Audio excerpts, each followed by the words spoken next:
আসসালামু আলাইকুম এভরিওয়ান, আপনাদের সকলকে নতুন একটি ব্লগে স্বাগতম জানাচ্ছি। আপনারা ইতিমধ্যেই জানেন আমার বেবিদের আকিকা। তো এই ছাগলগুলো তাদের নানা ভাই আর দাদা ভাই পছন্দ করে নিয়ে আসলো। মাশাল্লাহ, ছাগলগুলো দেখতে অনেক সুন্দরই লাগতেছিল আর রাহিস আর রানী অনেক এনজয় করতেছিল।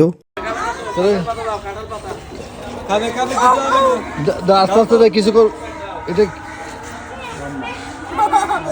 আর আপনারা তো জানেন বাচ্চারা প্রাণীদের প্রতি একটা টান। তো রাত হয়ে গিয়েছিল, ওরা বলতেছে বাবা আমি একটু দেখব।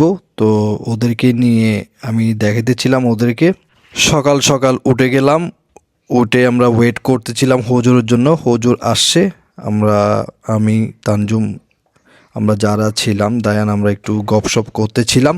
দীর্ঘ 8 বছর তো দেশের বাইরে ছিলাম, তো এগুলো অনেক মিস করতেছি, এগুলো দেখতেছি অনেক, মানে এনজয় করতেছি, মানে যেগুলো আমরা সব সময় দেখতাম।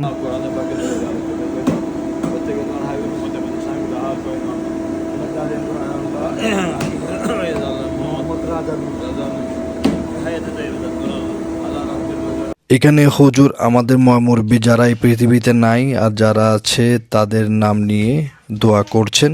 আমাদের এই হুজুরকে আমরা ছোটবেলা থেকে দেখে আসছি, মাশাআল্লাহ ওনাকে আবার দেখতে পেয়ে অনেক আনন্দিত আমি। আমাদের মসজিদের এই হুজুর।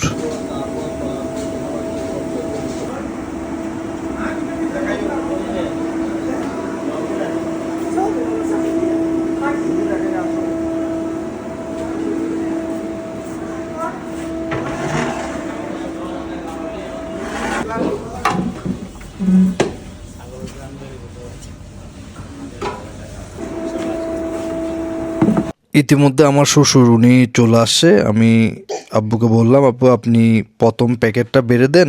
প্রথম প্যাকেটটা উনি এখানে বেড়ে দিচ্ছেন।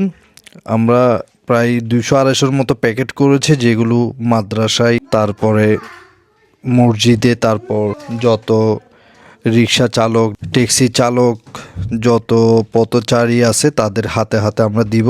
আমার শ্বশুর তো প্রায় অনেকক্ষণ উনি ছিলেন, তারপরে এর একটু পরে আমিও বসে গিয়েছি। এখন প্যাকেট করতেছি। কতক্ষণ আমি করতেছি, তানজুম কতক্ষণ করতেছিল প্যাকেট, তারপরে আমাদের আঙ্কেল উনিও প্যাকেট করতেছিল। আমরা সবাই একসাথে কাজ করতেছিলাম। দায়ানও আমাদের সাথে ছিল, রনি ভাই আমাদের সাথে ছিল।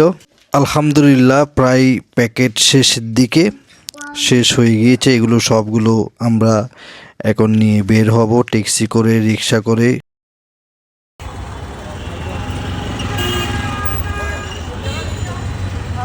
মাশাল্লাহ আমি নিজের হাতে দিতে পেরে অনেক আনন্দিত।